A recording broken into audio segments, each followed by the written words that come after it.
families are very much affected by this tragedy. Absolutely. Joining us now is John Paschall. He is the stepson of the French explorer known as Mr. Titanic. John, our deepest sympathies to you. Thank you. Thank you very much. Thank you for having me. You're welcome, and we need to tell our viewers who so loved your mother that John's mom was Michelle Marsh, yes, whom I worked with and met you when you were a baby, my friend, when you were born. So many of us watched for so many years. So many years. Our hearts are with you. Can you tell us about PH, first of all, just personally, because we keep hearing Mr. Titanic and how much he loved exploring, how many times he went down there to see that iconic wreckage. What was he like in person, one-to-one? Yeah, we focus so much on everything he did in the water, but I feel like some of his greatest accomplishments too were out of the water. You know, like I understand in life sometimes it's not easy being a stepfather when you're coming into a situation where, you know, my father was still in the picture. I had a great relationship with him, but he was always so respectful of my relationship with him, and he was such an important part of my life. We first met in my freshman year of high school. I remember the first thing he did for me that was so meaningful was he helped me with a science project on the building of a cell and creating a model of it. And I ended up getting an A on it. And I was science was now my favorite subject. And it was one of those things where he didn't, you know, force any help on it. I never went to him to ask. He just did it. John, pardon me for interrupting. We're showing photos. We have a photo of you with the family because we know that PH, from what you've told me, our texts, has 3 other children and a wife that he leaves. Also, your wife, and we've seen him holding this beautiful baby, this son of yours, Miles. How great for him to be a grandfather to your boy. Yes, I know. I was very happy we were able to have that meeting occur. My son was born early in 2022 in January, and to be able to have that moment with him, for him to hold him, meant a lot.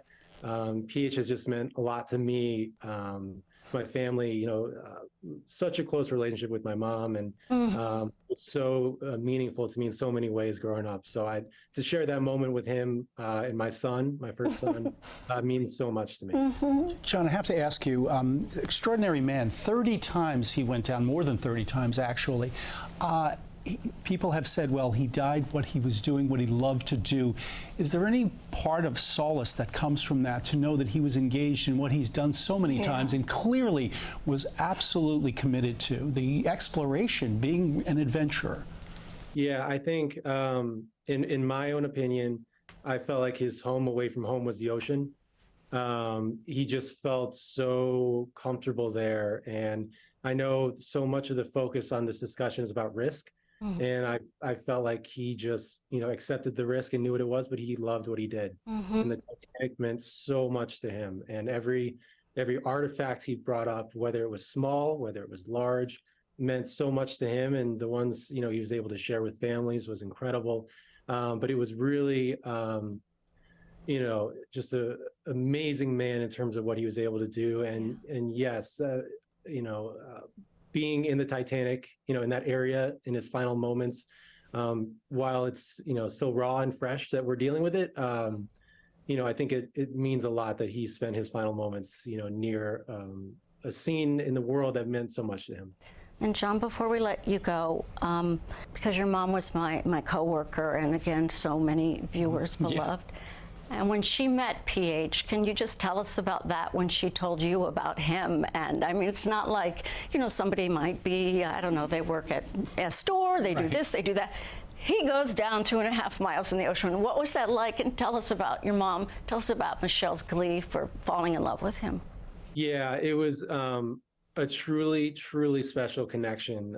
As Dana, as you know, my mom is just one of those people who's just very social and bubbly at parties. And in a way, I kind of felt like she met her match in a way, because PH had so many stories to tell. And the second he opened his mouth to tell one, and he's not the type of person that was, oh, hey, everyone listen to my stories. It was, PH, you know, talk to me about this. And he would just tell the most incredible stories, some of them hilarious, some of them so informative and mind-blowing. Like, I can't believe, you know, this person did that. I'm standing right in front of them. But their connection was incredible. They built, they fed off each other so well, from their humor to their knowledge.